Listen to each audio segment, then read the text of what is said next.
Science का जो है VVI क्वेश्चन है जो 10th एग्जाम के लिए पूछे जाएंगे। चलिए देखते हैं क्वेश्चन।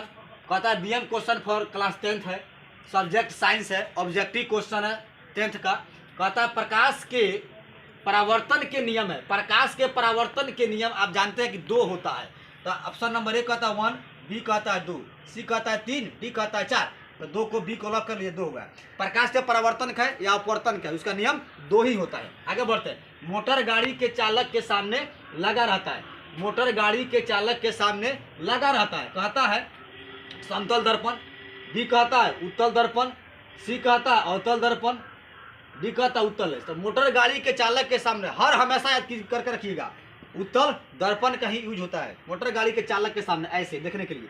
आगे कहता है दाढ़ी बनाने में किस प्रकार के दर्पण का उपयोग किया था। दाढ़ी बनाना अच्छा हजामती दर्पण के रूप में आपका हो जाएगा अवतल दर्पण का उपयोग किया था। ऑप्शन नंबर बी लॉक कर लेंगे। 4 कहता है अवतल दर्पण की फोकस दूरी वक्रता त्रिज्या की। आप जानते हैं अवतल दर्पण की फोकस F बराबर R/2 होती है। तो वक्रता त्रिज्या क्या होती है, आधी होती है। अर्थात अवतल दर्पण की फोकस दूरी जो होती है वक्रता त्रिज्या की आधी होती है, अर्थात F बराबर R/2, अर्थात ऑप्शन नंबर ए हो जाएगा। फिर क्वेश्चन 5 देखते हैं। कहता है कि उत्तल दर्पण द्वारा बना प्रतिबिंब होता है। उत्तल दर्पण द्वारा बना प्रतिबिंब होता है हमेशा सीधा। ऑप्शन ए कहता है हमेशा सीधा, हमेशा उल्टा। ऑप्शन बी है। सी कहता है सीधा भी उल्टा भी, डी कहता है इनमें कोई नहीं।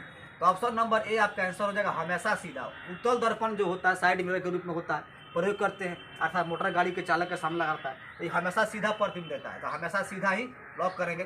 6 कहता है पानी से भरी बाल्टी की गहराई कम मालूम पड़ने के कारण है। तो पानी से भरी बाल्टी कम मालूम होता है, प्रकाश का अपवर्तन के कारण होता है। तो ऑप्शन नंबर बी हो जाएगा। 7 कहता है निम्नलिखित में किसका उपयोग लेंस बनाने के लिए नहीं किया जा सकता। तो प्लास्टिक से लेंस बनता है, लकड़ी से लेंस बन जाएगा, मिट्टी से नहीं बनता है। ऑप्शन नंबर सी हो जाएगा। डी कहता है किसी माध्यम के अपवर्तनांक का मान होता है। किसी माध्यम का अपवर्तनांक का मान होता है sin I बटे sin R, अर्थात स्नेल का नियम भी कहता है sin I बटे sin R। तो किसी माध्यम का अपवर्तनांक हो जाए कितना, sin I बटे sin R। 9 नंबर कहता है लेंस की क्षमता कैसा ही मात्रक होता है। लेंस की क्षमता कैसा ही मात्रक डायप्टर होता है। तो ऑप्शन ए कहता है डायप्टर, तो डायप्टर लॉक कर देंगे। आंसर नंबर ए हो जाएगा। लेंस की क्षमता कैसा ही मात्रक, चाहे एक और होता है मीटर पर -1 होता है। एक डायप्टर बराबर मीटर पर -1 हो जाएगा। यह ऑप्शन यदि आता है तो इसको लॉक कर लेंगे, नहीं तो डायप्टर दिया है तो डायप्टर को लॉक कर लेंगे। आंसर लेंस की क्षमता कैसा होगा, डायप्टर। और क्वेश्चन 10 कहता है स्वपोषी भोजन के लिए आवश्यक है। स्वपोषी अर्थात जो अपना भोजन स्वयं बनाते हैं स्वपोषी, इसके लिए आप जानते हैं क्लोरोफिल, सूर्य का प्रकाश, H2O, हमारे द्वारा तैयार किया गया CO2 और इनमें सभी। तो ऑप्शन नंबर यही होगा कि chlorophyll, Surya Prakash, H2O, CO2 ये सभी जो होते हैं स्वपोषी के लिए आवश्यक होते हैं जो भोजन बनाना। ऑप्शन नंबर डी हो जाएगा, इनमें सभी हो जाएगा। 11 क्वेश्चन कहता है इनमें कौन प्रकाश संश्लेषी अंगक है जो प्रकाश पोषित करता है। तो हरित लवक, पतिया में हरित लवक, यानी यहाँ पर ऑप्शन नंबर ए हरित लवक जो होगा प्रकाश संश्लेषी अंगक होगा। वायुमंडल में CO2 अर्थात कार्बन डाइऑक्साइड का कितना प्रतिशत है। तो आप जानते हैं कि ऑप्शन जी कह रहा है कि 0.03%। याद करके रखिएगा कि वायुमंडल में कार्बन डाइऑक्साइड का परसेंटेज होता है 0.03% ही होता है। तरह कहता है इनमें किसके द्वारा अमीबा भोजन का अंतर्ग्रहण करता है, पकड़ता है, भोजन पकड़ने का काम करता है। कुटपाद, अमीबा अपने कुटपाद को फैलाकर जो भोजन पकड़ता है। ऑप्शन नंबर ए कुटपाद दिया तो कुटपाद के द्वारा अमीबा भोजन को पकड़ लेता है। ग्रहणी भाग है 14 क्वेश्चन। ग्रहणी भाग है मुख गुहा का, आमाशय का, छोटी आंत का, बड़ी आंत का। ग्रहणी भाग जो होता है सी नंबर अर्थात छोटी आंत का भाग होता है ग्रहणी भाग। देखिए क्वेश्चन 15 कहता है 15 पौधों में गैसों के आदान प्रदान के लिए रहते हैं। पौधों में गैसों के लिए आदान प्रदान हर हमेशा रंध्र के द्वारा ही होता है। तो ऑप्शन बी हो जाएगा रंध्र। रंध्र को लॉक कीजिएगा।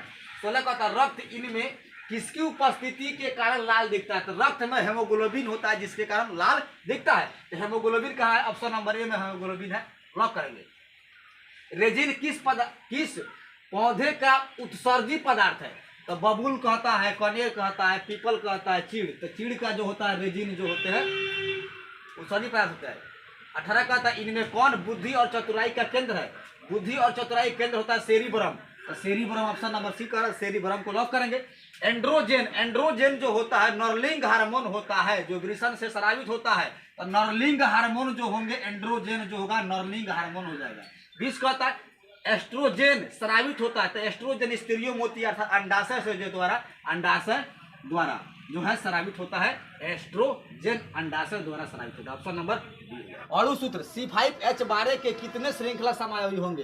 तो अणु सूत्र C5H12 कितने श्रृंखला समायोगी? ऑप्शन नंबर ए कहता है 2, बी कहता है 3। 3 लॉक करेंगे, 3 समायोगी इसका। देखिए 25 क्वेश्चन, गैर परंपरागत ऊर्जा स्रोत है। ऑप्शन ए कहता है कोयला, बी कहता है पेट्रोल, सी कहता है डीजल और डी कहता है पवन ऊर्जा। तो गैर परंपरागत जो ऊर्जा होती है आपका पवन ऊर्जा, ऑप्शन नंबर डी हो जाएगा। 26 कहता है यूरो 2 का संबंध है, यूरो 2 का संबंध, ऑप्शन ए कहता है मृदा प्रदूषण से, बी कहता है वायु प्रदूषण से, सी कहता है जल प्रदूषण से, डी कहता है इनमें कोई नहीं। ये जो होता है यूरो 2 का संबंध जो होते हैं वायु प्रदूषण से हो जाएंगे, ऑप्शन नंबर बी।